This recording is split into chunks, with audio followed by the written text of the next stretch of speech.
जय माता दी। नमस्कार दोस्तों, स्वागत है आप सभी का हमारे YouTube चैनल लक्ष्मी शर्मा की कहानियां पर। ओम नमो भगवते वासुदेवाय।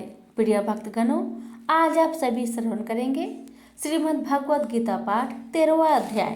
कृष्ण बोले, हे कौतन्य, यह शरीर क्षेत्र कहलाता है। इसके जानने वाले को क्षेत्रज्ञ कहते हैं। इस संपूर्ण क्षेत्र में क्षेत्रज्ञ मुझे ही जान। क्षेत्र और क्षेत्रज्ञ का जो ज्ञान है, मेरे मत से वही ज्ञान है।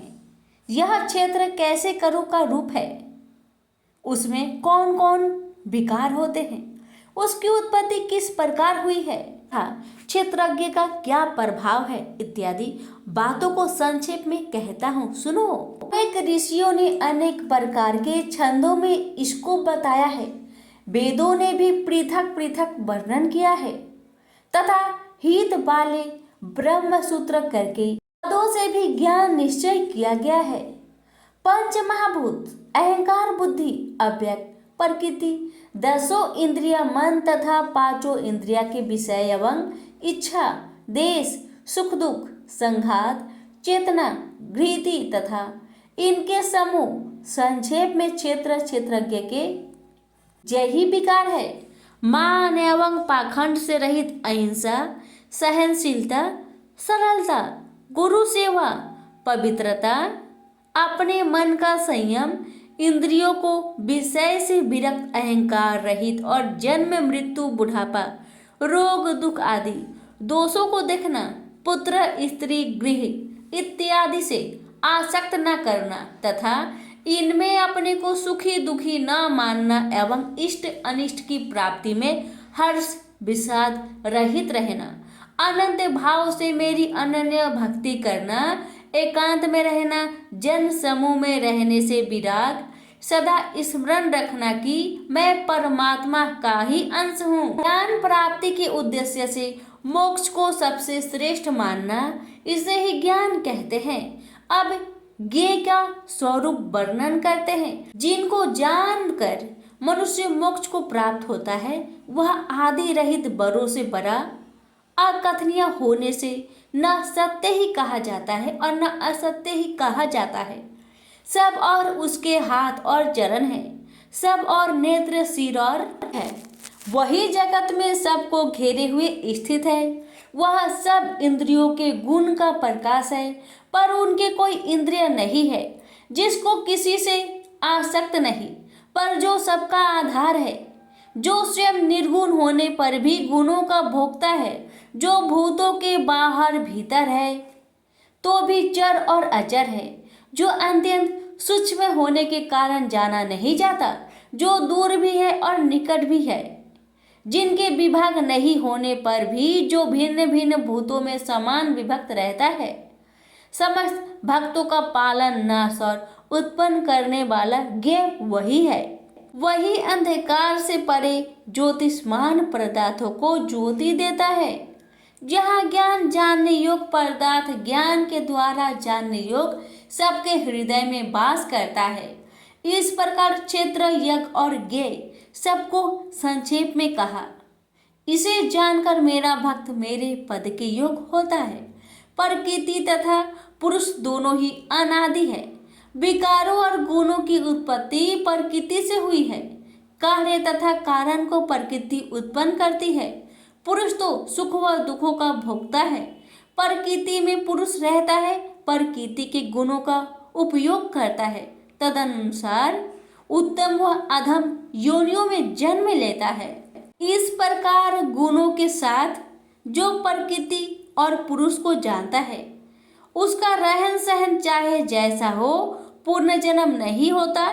जो ध्यान से कोई सांख्य योग से तथा कोई कर्म योग द्वारा अपने को आत्मा में देखते हैं, परंतु कोई तो इस प्रकार न जानते हुए भी दूसरे से सुनकर ध्यान करते हैं तथा श्रद्धा से सुनकर वे भी मृत्यु के पार चले जाते हैं। हे अर्जुन, स्वथावर या जंगम सब उत्पन्न प्राणी क्षेत्र तथा क्षेत्रज्ञ के संयोग से ही होते हैं। परमेश्वर सब भूतों में समान रूप से ही है भूतों के नष्ट होने पर भी उसका नाश नहीं होता। सब में समान रूप से स्थिर परमेश्वर को देखता हुआ जो आप ही आत्मा का नाश नहीं करता, वह उत्तम गति प्राप्त करता है। जो यह देखता है जब वह भिन्न भिन्न भूतों को परमेश्वर के बीच एक रूप देखता है और उसी से उनका विस्तार है, तब वह ब्रह्म को प्राप्त होता है। हे भारत, जैसे एक ही सूर्य समस्त लोक को प्रकाशित करता है, वैसे ही क्षेत्रज्ञ समस्त क्षेत्र को प्रकाशित करता है। जो लोग ज्ञान दृष्टि से क्षेत्र और क्षेत्रज्ञ के भेद तथा भूतों की प्रकृति देखकर मोक्ष का उपाय जान लेते हैं, वे परम पद को पा लेते हैं। प्रेम से बोलिए श्री कृष्ण भगवान की जय। अब सुनिए 13वें अध्याय का महात्म्य।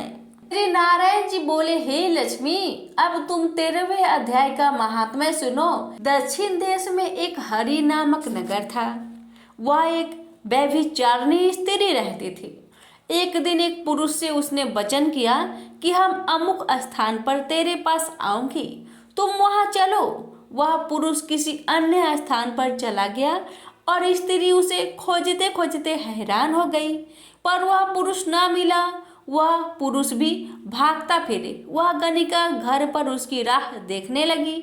राह देखते देखते सारा दिन व्यतीत हो गया, पर प्रीतम ना आया।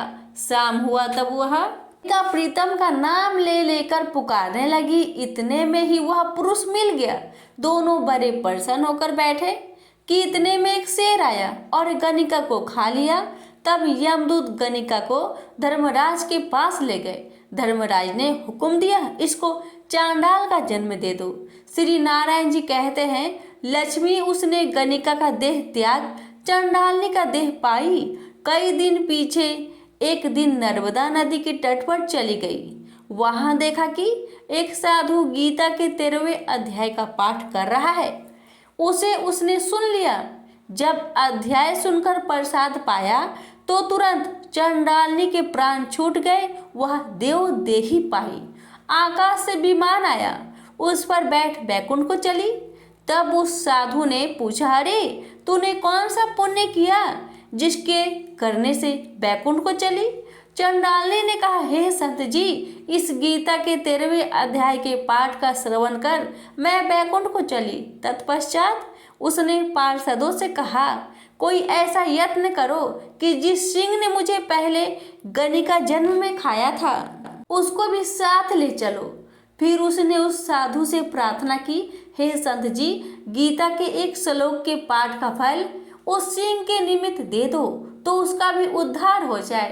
तब उसी संत ने उसे भी गीता का पाठ का फल दिया, जिससे तत्काल उस सिंह की देह छूटी और देवदेही पाई। तब दोनों विमान पर चढ़कर बैकुंठवासी होकर परम धाम को प्राप्त हुए। प्रेम से बोलिए लक्ष्मी नारायण की जय।